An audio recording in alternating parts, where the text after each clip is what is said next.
We're here at the 2018 NBA Draft, and this year is no exception. You know, there are always winners and losers every year.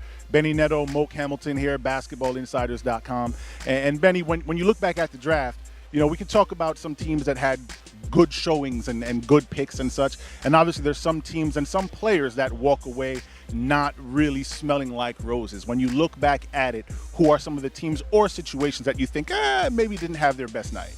Of course, it's always tough because it'll be a couple years before we know if any of these picks were good or bad.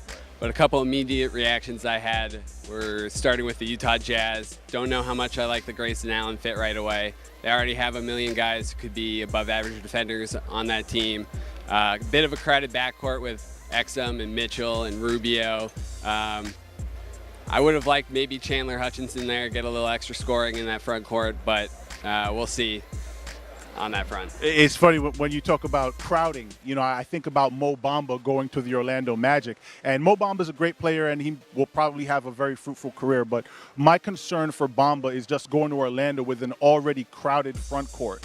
And the other thing with Bamba was, you know, he was rumored to be going to, Chicago, Dallas, New York. We all thought was a possibility for him. I think any one of those situations may have been a bit more comfortable than him going to a situation now where you have just a slew of other guys in the front court. You're probably going to wonder where your minutes are coming from if you're him. If there's another situation that you look at, you say, well, these guys might not come away from this as winners. Where else do you go?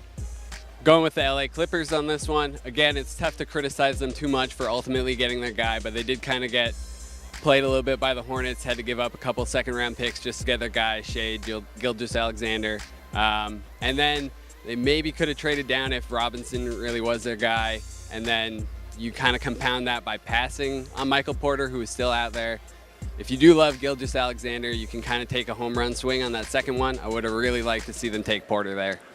Thank you for setting me up on that, because my biggest loser out of it has probably got to be Michael Porter Jr., not because he's not going to have a fruitful career or anything, but just financially, you know, especially if the concerns about his health and about his back end up being true.